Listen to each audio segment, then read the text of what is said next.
walk you through how to start a chart and how to document some key findings. So this is the dashboard. You'll see it here. You can see what patients have showed up, what patients have not showed up. You can also see this by looking at their status. So this patient's complete. They've paid $22 in cash. This patient's incomplete. This patient hasn't showed up yet. We're going to go to the patient that hasn't, let's just imagine they just show up and you want to start their chart. You simply click Start Exam. And there's many ways of doing this. If I go back, now once you start the chart, you're going to see ways to navigate. You can use the next button to navigate as well. And then you can input data here if you like. Now, as we progress through the chart, you can document whatever you need to, delete whatever you need to.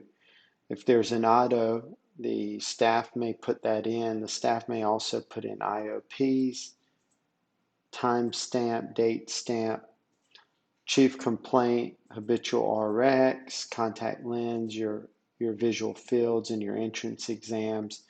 Your auto findings will populate under the subjective refraction, and then you can change anything, obviously. You can add visual acuities. You finalize the prescription. Let's say you do a cycloplegic refraction, you can just add another one or delete it if you'd like. The contact lens, same thing. You just pop in your contact lens findings here. You can say whether it's final or not, and you can add more to the list. In the slit lamp, you can also edit your findings. You can say whatever you like, and you can document what you use to dilate, if you dilate it or not, and it timestamps for you.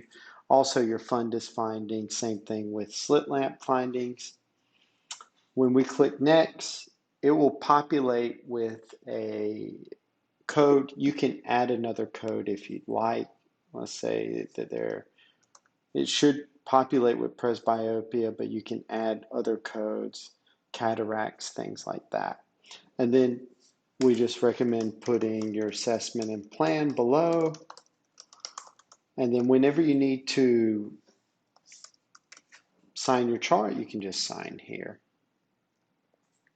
You can download the RX here, and that's going to download it so that you can print it or give it to the patient. So you're going to see that pull up here.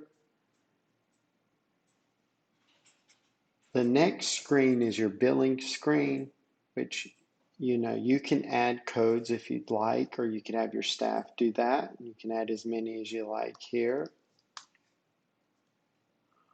And then how they paid. You can also, if you have a good experience with the patient while they're in your office and you have our Plus plan, you can send a review and you'll get a Google review. When we complete that chart, if we go back to the dashboard, you'll see that that patient now has a completed chart. You also see how they paid, how much they paid, and how they paid it. You can also get to the charts by going to the search box. And if we want to try to find a previous patient, how about that sample patient? Just type in their name, go to Manage.